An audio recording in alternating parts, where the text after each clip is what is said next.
Hey everyone, welcome back to True Crime with Jess Rose.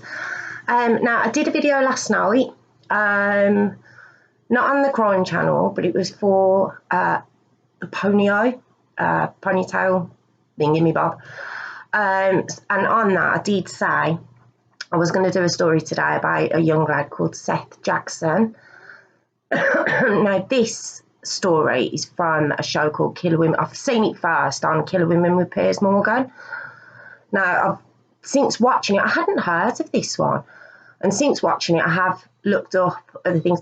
See, now, my sound has been a bit sketchy in the past few videos, and I believe it's because the laptop I'm using is on a flat surface. So I'm told if I lift it, the sound should possibly be okay.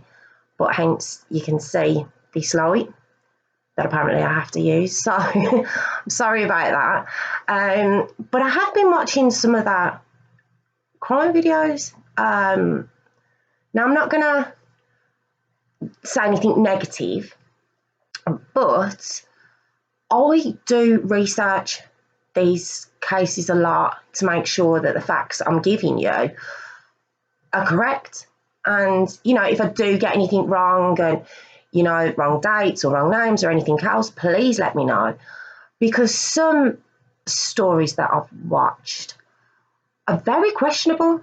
And I don't like that, because I think I have said before, these crimes are bad enough and they're real, they're true.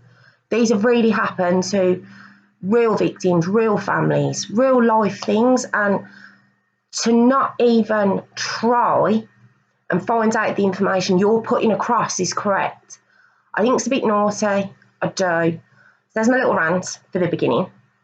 Now, like I say, I do try, but some sources, I try to make sure the sources are consistent, the same things are said, from different sources. And if they're not consistent, I won't say it. So a few times I have been told, well, I heard this happened. And the only reason, I might have heard it too, but the only reason I don't come forward with that is maybe I've only heard it from one source. And from watching a few online videos, etc., some of the sources are questionable.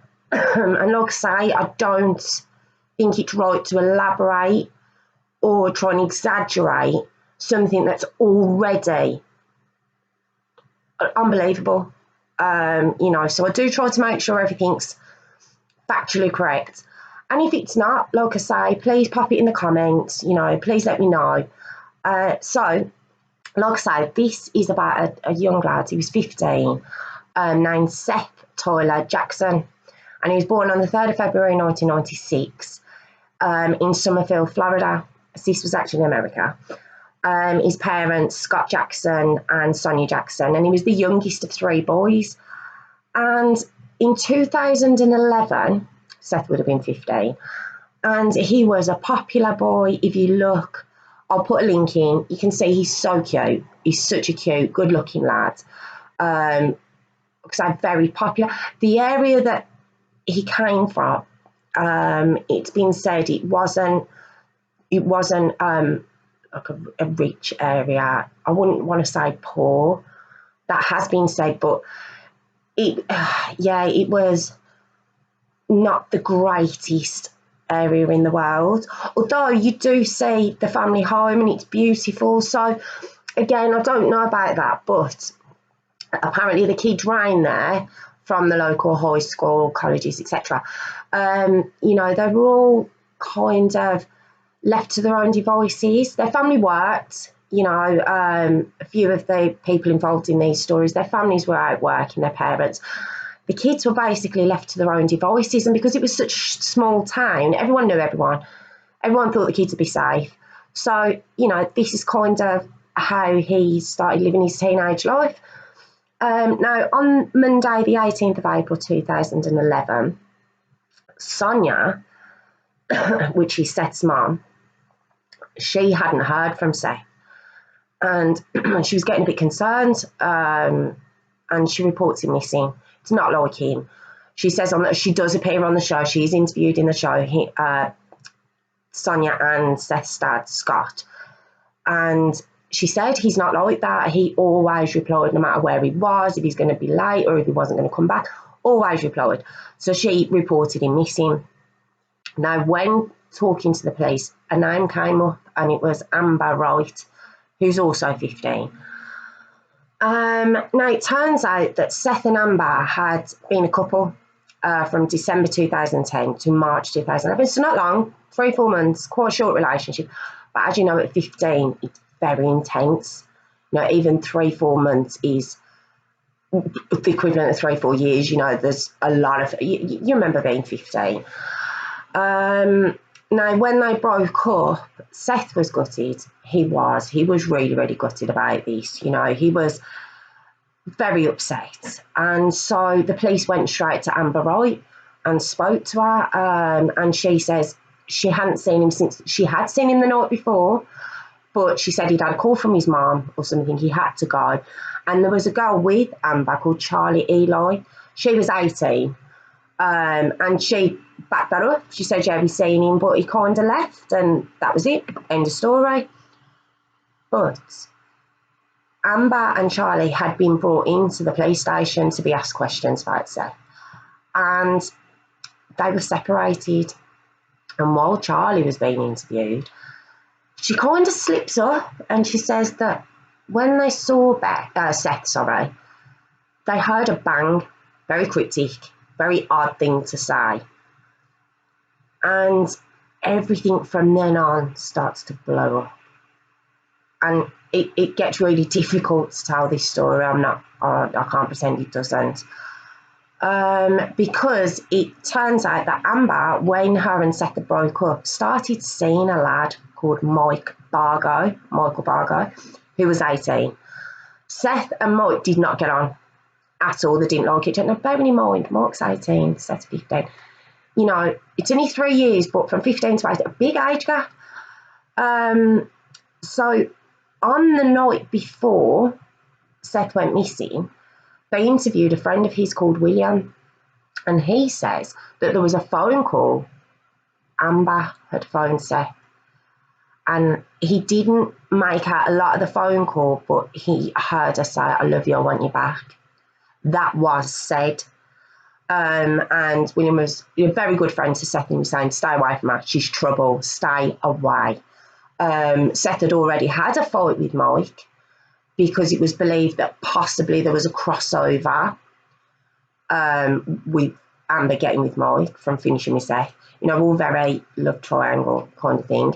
And Seth was kind of a wannabe UFC lad and could handle himself, and quote unquote, he laid Mike out when they met.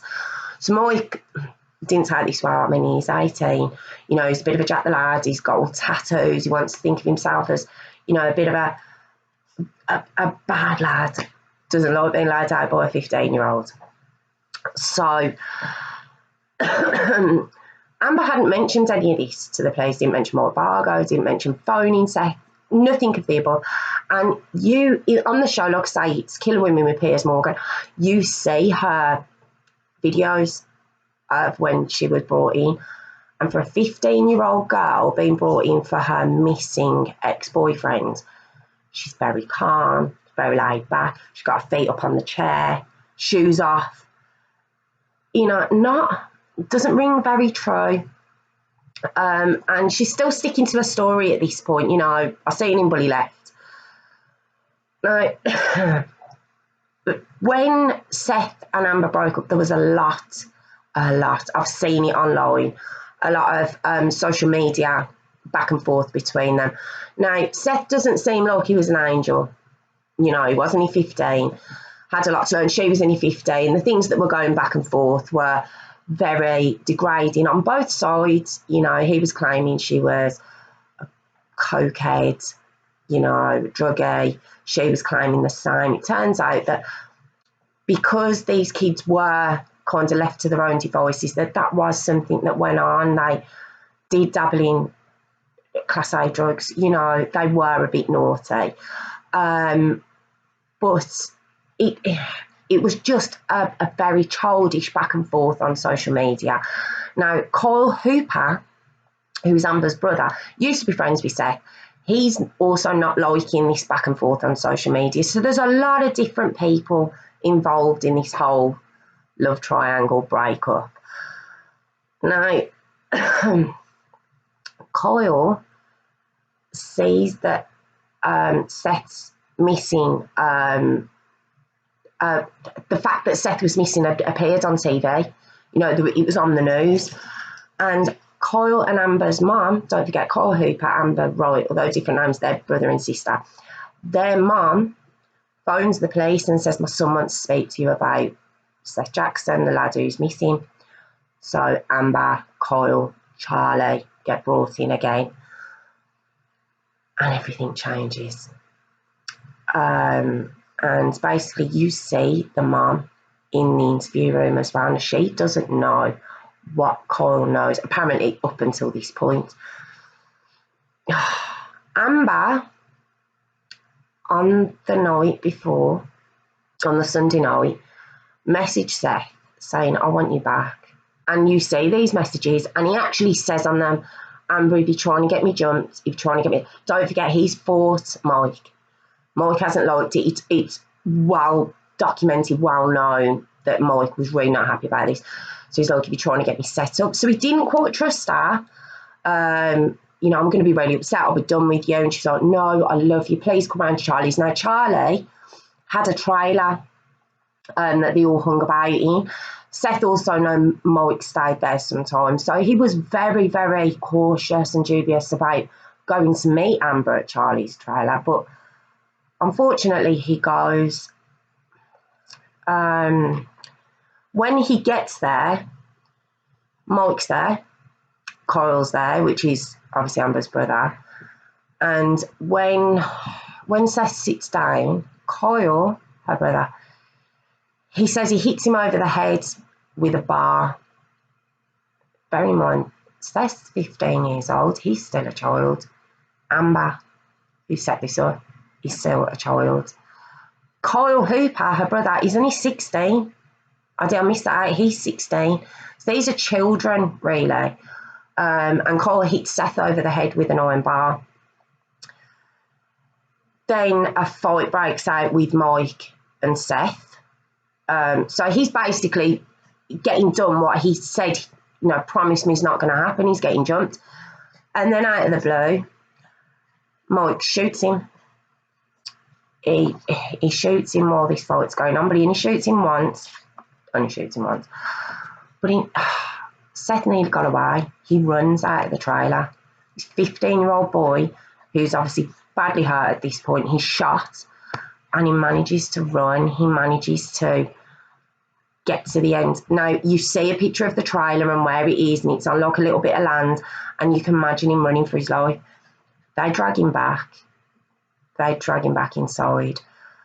They continue to beat him. They put him in the bathtub. And Mike says he wants to break his kneecaps to fit him into a sleeping bag. Now, Seth, who's obviously very badly hurt, moved at this point. So Mike shot him again. Now, it's believed that Seth was dead now. 15-year-old poor boy, through purely having a non-lying argument with an ex-girlfriend and her new boyfriend. He's lying in a bathtub dead now. So it gets worse. This gets worse. It doesn't get any better, I'll tell you. So they get him into the bag. They go out into the garden and they have a little party. And they have a party around a bonfire. And on the bonfire is Seath Jackson, the 15-year-old boy who they've just killed. And around this bonfire is Amber Wright, his ex-girlfriend, Charlie Eli, her friend. There is obviously Michael Bargo, who wanted him dead from the beginning. Kyle Hooper, Amber's brother. then there's a lad called Justin Soto who lived with Charlie. I believe they were partners. He's 20. And they're all having a party. Neighbours actually said they heard a lot of ongoings throughout the night.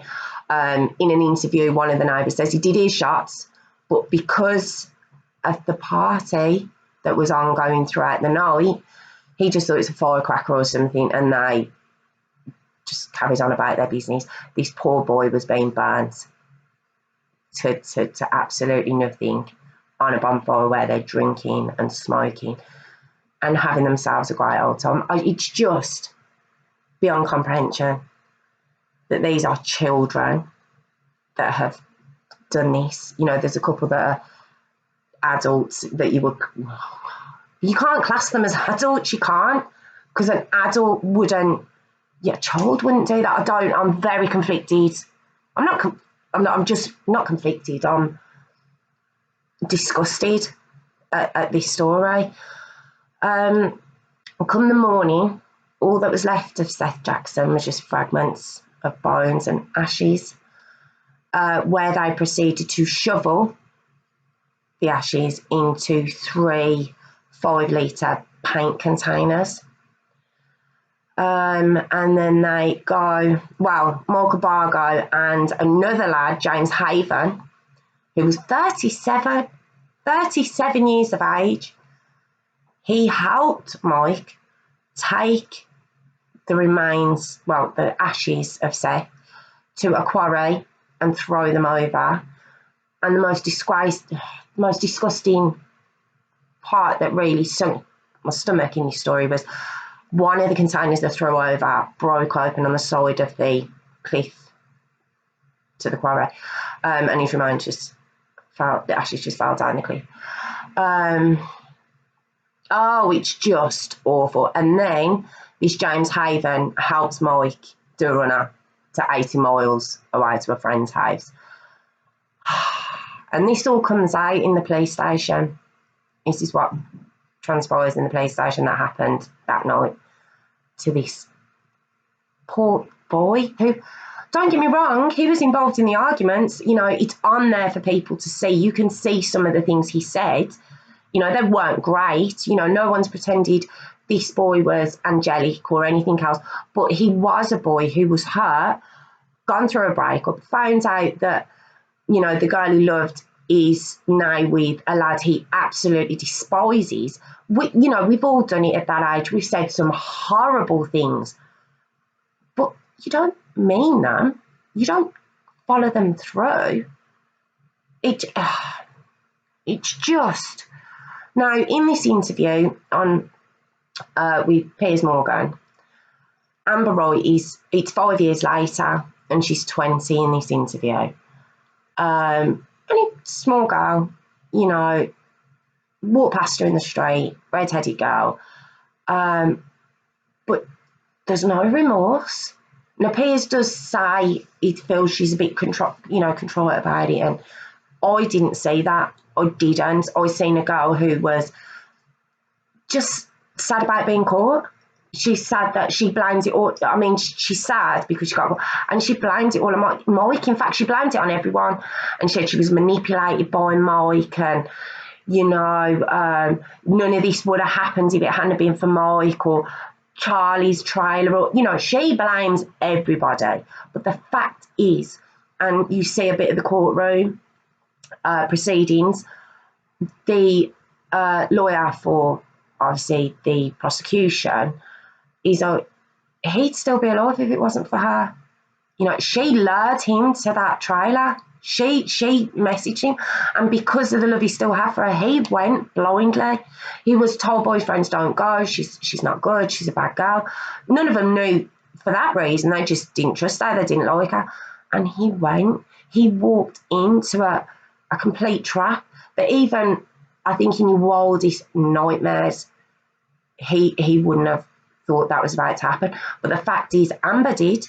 She knew what Mike intended. She knew Mike had a gun.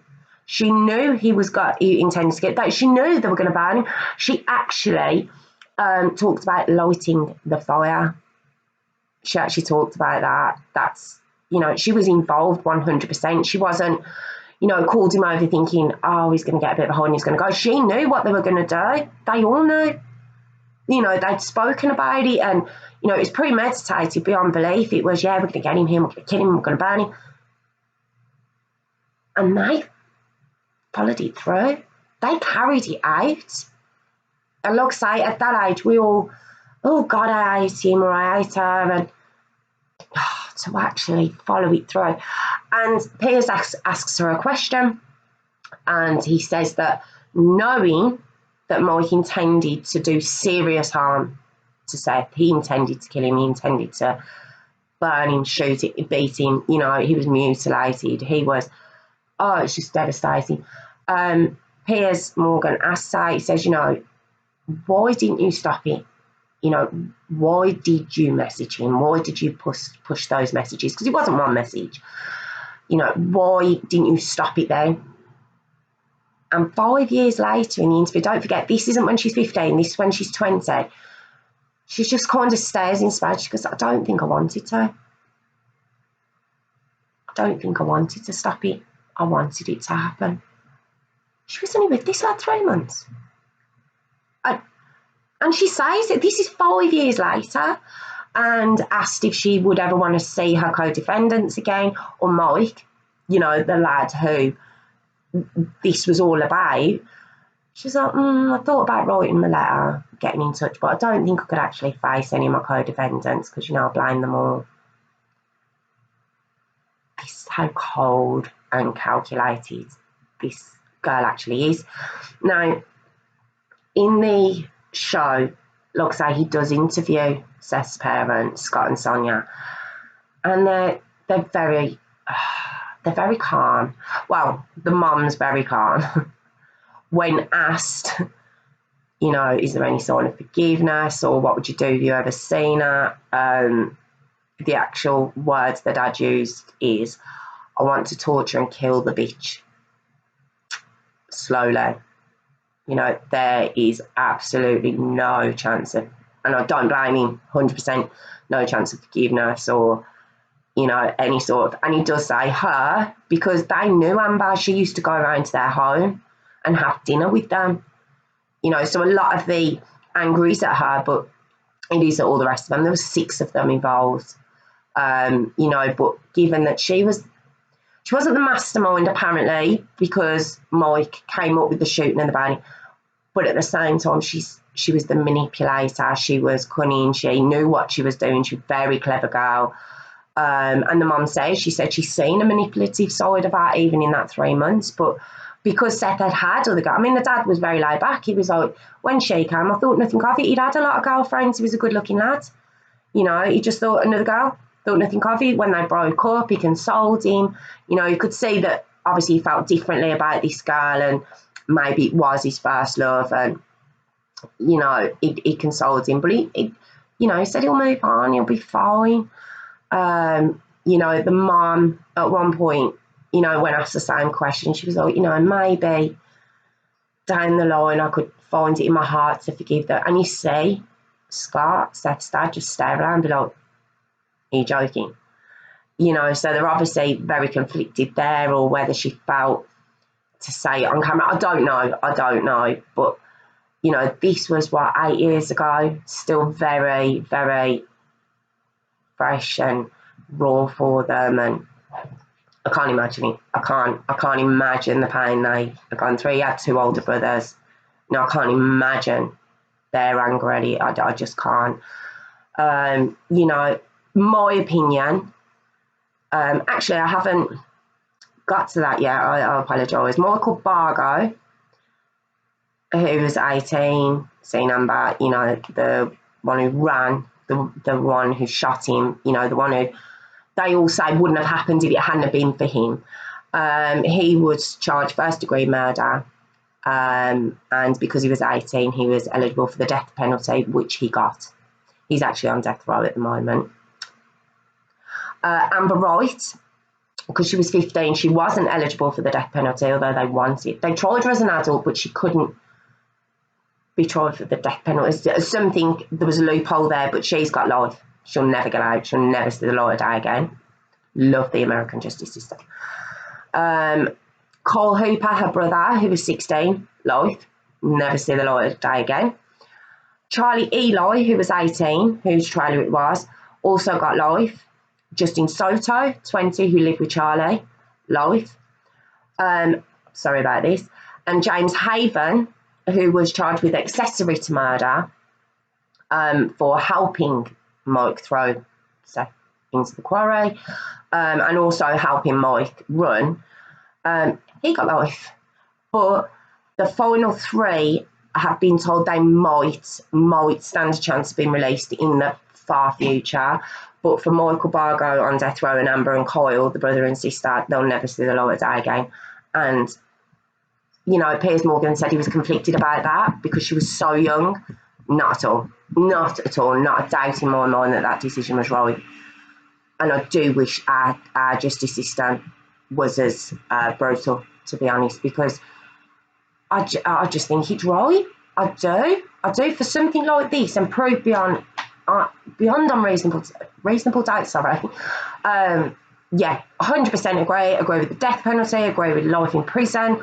100%. The stories I've done, it's very rare for me to end a story with the sentencing and actually think, yes, that's wholeheartedly what you deserve, because most of my stories are British stories and they don't get that. The sentencing's criminal in itself. So to do a story that was based in America, in Florida, and see how the American justice system works and the sentencing they can impose, amazing. But like the mum and dad were saying, never bring him back. You know, he's gone. Never bring him back. But I suppose there's some comfort that those people, well, the main three, will never walk the streets again, ever. They're done. And Michael Bargo himself, like I say, is on death row. You know, his time will be up very soon, hopefully. These are just my opinions. These are just what I'm putting forward. I've always said I don't know a lot about justice systems and how it all works. I'm learning as I'm doing the stories.